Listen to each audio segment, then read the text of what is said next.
Welcome to Let's Change Money Habits, where we dive into real-life experiences of various guests, exploring their relationship with money. We explore from the way they see money, use money, save money, and think about money, to how they've had to change their money habits to adapt to this changing world that we're in right now.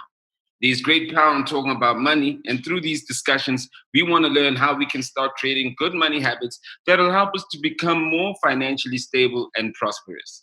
Let's Change Money Habits is proudly brought to you by Nedbank. And I am your co-host, Metane, founder and CEO of Slick on Life, and I'm joined by our personal finance expert, Mapalo. Hello, Mapalo. Hi, co-host. I'm Mapalo Makhu. I'm a personal finance columnist and the author of the book, You're Not Broke, You're Pretty Rich. And you are the host. Since it's Women's Month, this episode is an extra special one where we chat to a truly remarkable woman, Matsi Modise. She's achieved a lot. She's the founder and CEO of Furaha Holdings, vice chair of SiMODiSA, former investment banker, enterprise development specialist, and entrepreneurial inspiration, selected by the World Economic Forum as one of the top 50 global shapers. Welcome to the show, Matsi, and here's a horn for you. Investors don't poo poo poo poo poo. They go king. Ka-ching, ching, ching, ching. Well, guys, on that note, thank you very much. Yes, and I totally agree. It's more of a ka-ching, ka-ching than anything else. I love that. And that is why we are here today. We are here to talk about your relationship with money, Matsi. So give us a bit of background. There are money habits that you've inherited from your parents and those closest to you, friends and family. Can you talk us through some money habits that you have inherited from your surroundings? Mapalo, thanks so much for that question. And I think it's such a vital question. A lot of people tend to shy away from money-related issues or divulging their money habits or where they stand financially. And I'm happy to share because through my money habits, I've been able to do the things the way I do them now. And I must say that I learned the hard way of what happens to you when you do not plan your cash flow. And this is in essence having observed. So I'm one of those people that watches a lot. I feel like I constantly live vicariously through people and people's experiences. And one very hard lesson was watching my mother lose almost everything at one point when I was young and constantly being scared of the sheriff coming to knock on the door and say, this is the day we choose to take the house. And in essence, she did lose the house. Well, we had a couple of homes and the car. So seeing all of that, I think for me was one big rude awakening around how if you do not manage your money will manage you. So it's very, very important that cash flow planning has to be part of your life, and the way in which you apportion certain things for certain periods in your life, for certain expenditures in your life, you have to plan. Sure. That is so profound, Matsi. So how has that affected your own relationship with money? Well, I'm more cautious. I don't have any debt. I think the only debt I have is a bond and my car, but I don't have extra credit card debt. Yes, sometimes I am encouraged to use my credit card, but then at the end of the month, it's paid back. So I would never use something that I don't have. I'll never use money that I don't have. So for me, it's a natural thing because if I can't afford it, I shouldn't buy it, period. So those kind of small little nuances I'm quite comfortable with them. And I also have this policy of there's a certain threshold or amount of money or liquidity I need to have. So I'm not going to disclose that per se, but at a certain level on a monthly basis, I constantly have to have X amount in my bank account. And also I have to have X amount of savings. And once I've been able to save that amount, I will then have disposable cash that I can buy clothes or spoil myself a little. But I'm constantly building up a reserve that if I go anything below that, I need to be more cautious. I need to work harder and I need to start plowing the money in, then spending it. I actually went through my debts, like each line item. And then I saw my car and I was like, this doesn't make sense. I took it back to the dealership without a blink of an eye because it was just that simple thing of like, I couldn't live with myself just knowing that every month I am giving away so much money and all I have now, like you, is a house, you know? But as an entrepreneur at heart, obviously, you have a lot of stresses with money management also. So I guess this also you kind of addressed your personal relationship with money. When you wanted to start a business, were you financially prepared to start your business, or did you also get into some obstacles and hoops with that too? Sure. I think you're never prepared, right? Like financially. So when 10 years ago, when I decided to take the leap of faith and go into a space that I'm not familiar with, which is entrepreneurship, leave my investment banking job, I had probably about 6 months worth of savings. So I've saved my salary that would cover me for 6 months, and I had 6 months to figure it out. And I've never looked back. You know, it's been 10 years on this journey of building slowly, building credibility, building substance. And in essence, I only had 6 months worth of salaries to live off. And I think one of the few things, or some of the things that I would always encourage somebody that wants to start, let's say you had a very comfortable corporate job, I would say make sure that you have 3 to 6 months worth or a year's worth of savings. Okay, years kind of dragging it out a bit, but have some savings, like let's say 3 to 6 months to be more reasonable. This is when you're now mapping in your head that I'm actually going to leave, I'm going to start a business. And you will have to scale down. See, you've spoken about having to sell your car. You'll have to live a bit lean, you know, on a very lean budget. The fancy cars, the thrills and frills will have to come at a later stage. And you have to be comfortable in your own skin because, you know, you tend to succumb to a lot of peer pressure, especially at a younger age when you're starting out. Everybody's trying to show that they're growing in life, they're becoming people in life, worth noting. But I think you need to be comfortable with the fact that as a startup and as somebody who's going to grow and somebody who's going to build, you have to invest, you have to plant, because the harvest only comes after the planting and watering seasons in your life. So be comfortable with that. Be comfortable with the idea that you will lose a lot of people along the way because those people don't serve your purpose. Those people are not the ones that pay your bills. That's why I'm the kind of person that gives I don't give a damn about a lot of things or a lot of people or what people have to say, because I always say, but do these people pay my bills? No. So why should I care? You know, it always boils down to that. Do these people really see me at my lowest moments when it's between me and my God and we're talking about why this is such a tough situation and how he's going to help me evolve from it? They're not there. So I think you have to live a less pretentious life. It's more about investing in your vision, investing in your business and growing, less about what people have to say and the kind of cars or the lifestyle that they have to see you living. I wanted to understand that, like, in that journey, because you were talking about how you were going through that journey, and it's 10 years ago when you started. I just wanted to understand what were some of the tools or information that you actually already had, or the platforms or the sites or anything that you were looking at to kind of go, okay, this is how this is normally done, you know, just connected to your 10 years ago starting off to where you are.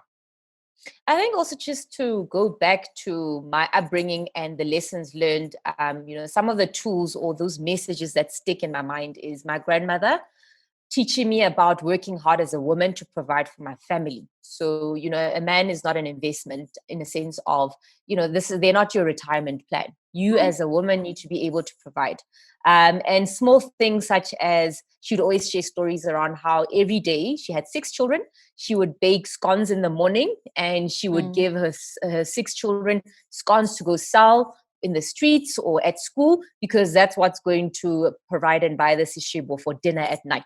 So those principles stuck with my mom, stuck with her siblings, and stuck with the fact that as a woman, you also need to contribute towards providing towards your family. And then my sister, who's in the investment space, you know, when I turned 30, you know, as an entrepreneur, you kind of a free radical and you just want to make money and you want to build, but you don't really stop to think about saving because you kind of trying to live for the moment. And she's the one person that taught me about save, you know, the investment products like unit trusts, like retirement annuities, tax-free saving accounts, slush funds. And she basically is the one that, because she worked for a financial institution, that introduced me to all of that, that signed me up for that, and said, Matsi, you know what, I'm going to sign you up for this particular product. So now I have savings. If I had to go bust tomorrow or my contracts are not coming through, I would be able to live comfortably for a year and a half comfortably, and that will give me time to actually build. So I'm very grateful for those tools and those messages and those stories that my family used to share. But then in terms of tangible tools in South Africa that are available, Nedbank has done a great job in investing in small businesses. There's a platform called SiMODiSA, which is a digital platform and a community of small businesses to share information, advice, mentorship, and basic business tools. So I like the fact that being an entrepreneur, it's such a lonely journey, and it's always good to have, a community of information and people that actually get you and understand you. And then recently I was part of the Nedbank Business Ignite competition, which is to incubate companies that are innovative, companies that have been agile through this COVID time and have been able to pivot so that they stay relevant and they can see themselves thriving beyond just coronavirus. And they can actually, so that was quite a fun, inspirational project to do with Nedbank, because it gave people a sense of hope. It gave people a sense of understanding the fact that as a business, you're constantly evolving, you must pivot. So I'm glad, to be part of this Nedbank community. And I'm not saying it because I'm part of the campaigns and an influencer, if you call me that. But truly, I mean, from a small business perspective, for companies or big businesses to have a vested interest in creating platforms like the SiMODiSA platform, or competitions that encourage you to put yourself out there, I'm quite inspired. Now, Matsi, COVID-19 has taken us all by surprise. What are some of the changes you've had to implement because of COVID-19 in your business and personal life when it comes to your finances? That's a great question. And of course, nobody saw this coming. If you were saying happy on the 31st of December, you never knew that this is what this year had to bring. And I think what's important and what's changed for me is valuing diversification. So having different streams of income in your business. So if the one part of the business is not doing well because it's been challenged by COVID, the other one does. So, the one big part of my business is training, and training is a physical environment. People have to be in classes, they have to have facilitators. So all of that stopped. And some of the deals had to be paused for next year when there's no more COVID. So the advisory part of my business is the one that actually shot up, and that I was lucky in the fact that I made the decision to diversify my income. And then I think for me, in terms of my personal spending, is right now you need to be more frugal. Right now you need to map your cash flow. You need to know that this is how much I would need to live for every month, and certain things you need to cut down on. I've heard of a lot of people that have been saving during this time because now they don't have to spend money on fuel, on going on lunches and dinners and buying alcohol and champagne. So luckily, one was able to say, I need to be frugal. I need to save more. I need to understand what is the runway, my financial runway. At what point do I need to now start pushing harder in terms of business to ensure that I don't have to scale down on my salary? So planning and understanding your runway is very, very important as in your business, but then also in your personal environment. You need to know how much money you need. Be very clear on that.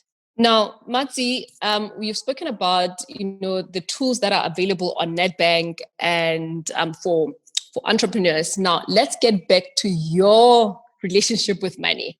There's a quiz that was designed by Dr. Tepiso Matenji from Nedbank. And the intention of the quiz is to help you discover your money personality. What is your money personality from that quiz you did? It's an interesting result here. I did this quiz, the archetypal quiz, financial archetypal quiz, and it said I'm equally a carer and a penny pincher. So I was quite I thought, okay, this is quite interesting. How do I become a carer and a penny pincher? But I think the caring part comes to my natural ability to want to provide, because, that's what my grandmother taught me. I have my restrictions in terms of being a carer. And then a penny pincher, it's around my frugality. So I'm quite frugal. I'd rather invest in things such as art instead of bags because, I can sell art. It appreciates in value. So I tend to look at things that I love, I look at, and I see that I've invested in something. But bags, those will be things that I can buy once I've been able to, achieve my threshold of savings. Then I can look into buying a nice pair of shoes. But furniture and things that make my house great and things that if I needed to sell, I would sell it. Those are the kind of things that I would invest in. And I think it comes with growing up as well. So I think for young people who are in business and they're thinking, but no, I like to go shopping. I want to go spend my money. I want to go to Italy. I want to go to Dubai. I want to go shopping. It's okay. But with age and maturity and a sensibility, you will get to a point where you start valuing things differently. So I think we shouldn't beat ourselves too much at a certain stage in our life. But if you you're in business, you have a mindset of somebody who's investing and plowing in because, the fruits are always better when you water your investments. You like highly experienced. Yeah. Hardly though. Hardly. I must say it's a function of failing fast and failing forward because, people need to see failure as a lesson, not as, it's the worst thing that could ever happen to you. Part of winning is failing. That's one of the things that I've learned. So I suppose, and I'm not that old. I'm only 35. So let me not make myself sound like a big magogo who's old. I'm still young, but I observe a lot. I live vicariously through people's experiences, and I see a lot socially on social media and what's happening out there. And it's interesting. There's a time and place for everything and for everyone and certain behaviors. Look, anyone younger than me is my child. So you're my child. Okay, uncle. Of course, niece. Now, with that being said, I do want to ask from those failing, what would you intend to change in your relationship with money based on these insights of your failures, like you've said? Yeah, it's an interesting question. I feel like I have made the right decisions, especially when I listened when my sister said, hey, you need to start saving. Because as an entrepreneur, the last thing you want to do is to save. But the fact that I actually listened and I took her up on it, and I actually looked into retirement annuities and unit trusts and having different pockets of money everywhere, the tax-free saving pockets. I'm glad I made those decisions. The decisions around, like just taking a step back in life and realizing what is important and realizing that living for others is not important. You have to live for yourself. You have to live for your vision. You have to live for the ones you love and care for. So I feel like I'm on the right path. I would like to explore other ways, like having more property, perhaps as a way of investing differently. But that comes with having access to money because the property story for me is not, and I see a lot of young people, let's say younger than 30, they would rush to buy a house because it's what parents would advise them to do or it's a wise thing to do. But property is a great investment, but I just feel that you need to invest in yourself, in your experiences. So there's a lot of traveling that I did. I've explored the world to a very large degree. And I just never wanted to, at the end of the month, feel like I have to now be paying my bond and now I can't travel or now I can't do the things that I want to do. So there's an element of at what point in your life do you start now investing in property? There's a stage of that. And so I think for me, it was fine. Now time for me to buy a property. But I also feel like if I had to make the decision to have a big family and children should have something. If I leave tomorrow, they have something to hold on to have. So it's one of those, right now I don't have kids, but having kids early in my life would have prompted me to buy a family house because I need to leave them in some way, not on a rental agreement that expires after 12 months and then what happens, right? So I think the stages of where you are in your life determine the investments that you make and how you spend money. But I was really not too quick to jump into the property market because I felt like, no, I don't want to be paying high, high bonds to a point where now I'm not able to live a bit and say I've traveled, I've experienced this. And, it kind of adds to your knowledge, your experiences, and to the fabric of your life. So it's different for everybody, but I'm quite glad with the decisions that I've made to date, to be honest. And if I could do them differently, it's more now looking into what will make sure that I live comfortably, what will protect what I'm building now, because at some point, if anything was to happen to me as an entrepreneur, you are the business, right? You are the main person. You are the one that makes the deals. So I need to be able to protect myself or to protect my earnings. So if anything was to happen to me, right? So those are the kind of decisions that I have to now be more considerate of. For me, I wanted to ask, what are some of the differences or similarities you see, because you have traveled a lot? What are some of the money challenges you see globally for other entrepreneurs here, or is just unique to South African that we just want property? What differences are there? Yeah, it's an interesting one. We're all similar in a very different way. And first of all, problems do exist. The kind of concerns we have are different to what the Western world would have. But within the Western world, there's a whole segment of the very ultra wealthy, the middle class society, and the base of the pyramid, which you would obviously find more in emerging markets like South Africa and the East. And in essence, I think what makes us unique in South Africa is that we need to start creating than consuming, right? So this culture of entrepreneurship needs to be nurtured at a very young age. When you are a young person, your parents need to teach you about creating a legacy, creating a business, building so that you don't have to go out and get a job. I think it's nice to go to university. It's nice to get your first time job, but that should not be the end goal. Your end goal should be, how am I going to contribute towards the growth of our economy? So I think it's important that we start nurturing that sense of entrepreneurial thinking, of depending on your own ability, not the ability of a big bank to hire you so that you can get a paycheck. I think when I was still in the banking space, I was naturally dissatisfied. I used to question everything. I used to ask my supervisor for business cards, and I'm just an intern. And this lady looked at me and was like, why do you need a business card? I've been working at the bank for how many years? I don't even have a business card. So my vision was bigger than just being in that environment, because I was exposed to that environment growing up. As much as my mom lost a lot of things, there were lots of learnings from that. I have a grandmother that, tells us our stories of giving her kids things to sell. At her tender age of 87, she's still selling beauty products. She still wears her red lipsticks to go collect her cash, to go get the bag.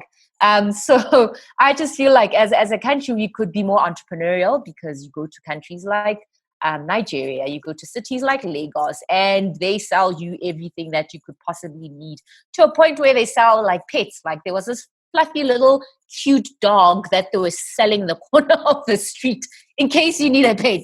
So those kind of being exposed to those kind of emerging markets like Nigeria and East Africa, Kenya, you're inspired by the hustle, because for them is night and day. They don't have dependencies on the state, because the state doesn't have much money to give to them. So now they have to figure out, how am I going to eat tonight? How's my family going to live? It's a do or die. And I think if we had lesser dependency on the state, and also lesser dependency on what the state can do for us and what can we do for the state and how can we build businesses, it's a different mindset that we need in South Africa. And luckily, I'm somebody that was very clear that I'm a creator. I love creating things. I love building businesses. I don't see myself building and staying. I see myself building, succeeding, and then moving on to the next and allowing the next crop of people to take it over, and make sure that I have a stake or an interest in that. You talk about how your mother lost a lot of things earlier on, and you mentioned it again, which clearly has had a huge impact in your decision. Yeah. When the pandemic came, which has affected a lot of businesses, how ready were you for something like that, and how has it affected your businesses? Because I guess this is one that we couldn't see coming. How has it directly affected you, the industry you work in, and everything else? Sure. My philosophy generally in life is to travel light, right? So leave people that have baggage or carry baggage or add baggage in your life, right? So that's on one end of how I live my life. I travel light. So I kind of like being in environments where people are warm and they're not going to badger you with like the emotional. And the same applies in business, because I have built an asset light business. And that is an interesting concept for people to consider. A lot of startups, when they're thinking of starting a business, they're thinking of, I need money. Meanwhile, it's how do I create something that if I was to sell it, that will be my money, instead of going to the bank and getting a loan. And on day one, as you open your business, you are $1 million in debt, right? And now how are you going to come up to the surface and now start? So building a business light business means leveraging strategic partnerships. I also don't employ full-time workers.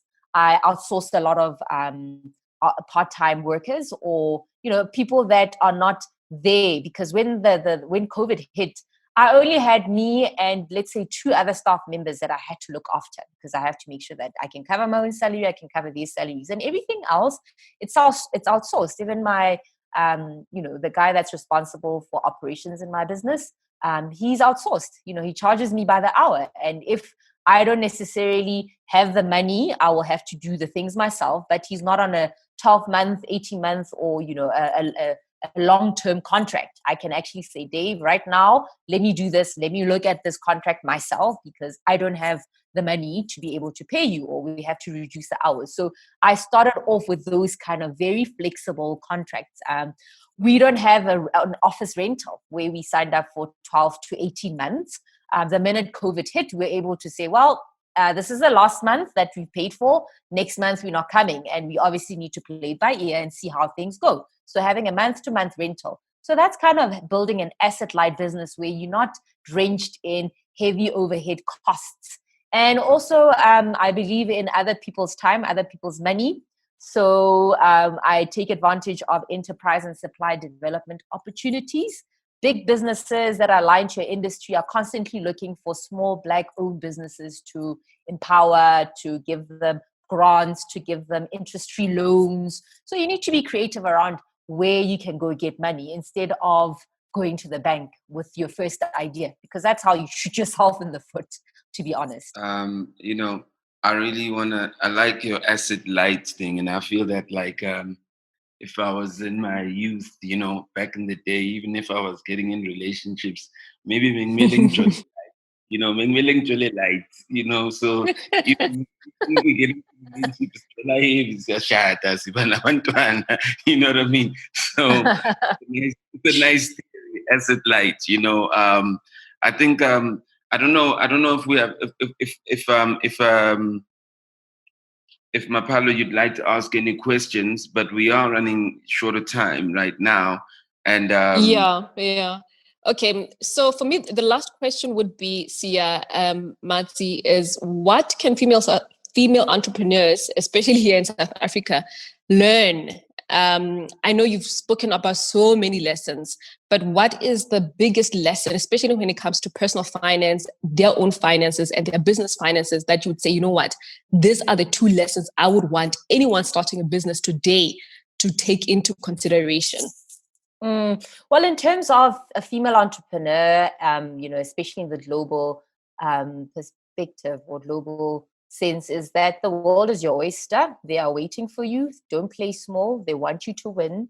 We need to think bigger. We need to think of, going beyond the borders of our country. We need to be bold enough to want. I'm a wanter, and I'm comfortable with that. I'm not a user, I'm a wanter. I'm constantly dissatisfied with the status quo.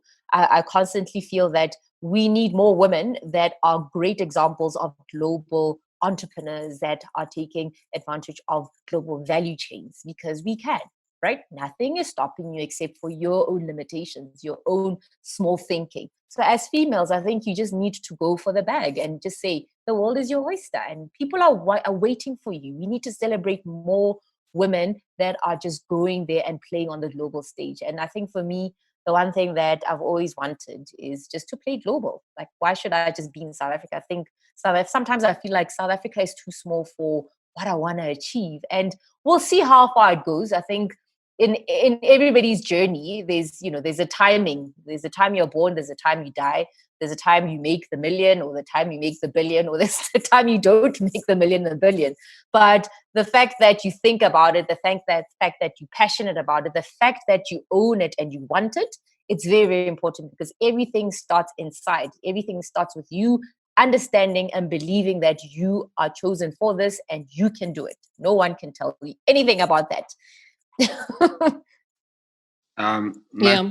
Matsi, for me, I'm always like, I'm really like an advocate for women, because my mother, she only got a matric when she was 50 years old, right? She was born at a time in 1942, at a time where your only career could be a nurse or a teacher, but she was always interested, she always wanted to read. And she was so hungry, but she was born at the wrong time. You know what I mean?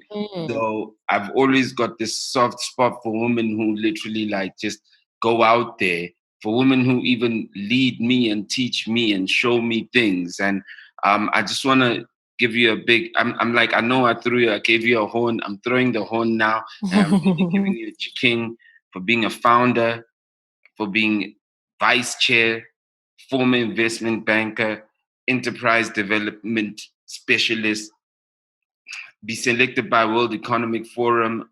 I just want to salute you. We don't do enough of that. I just want to salute you and give you your dues. And life is not always about how much money you have, but life is about the journey that you take that not a lot of people are taking, which could inspire more people to take that journey so the money could grow. Because you're like almost like the seeding capital for the future of many other women who could take this path. You one of those. So I just want to give you a shout out, congratulate you, and thank you for joining us and taking the time to share your personal journey with money. And want to also thank Nedbank for creating this platform and our listeners for lending your ears to this important conversations around money. And be sure to visit www.nedbankmoneysecrets.co.za/let's change money habits for more content around understanding your relationship with money and ideas on how to start creating good money habits. And you can also continue this conversation on social media by using the hashtag Let's Change Money Habits, and also tag Nedbank on all your posts. And I must give a shout out to my host, my boss. She said, I'm not broke, I'm just pre-rich. Yeah. My co-host, Sia. Thank you so much. Thank you, Matsi, for coming on. Thanks, guys. It's been amazing. Thank you. Thank you.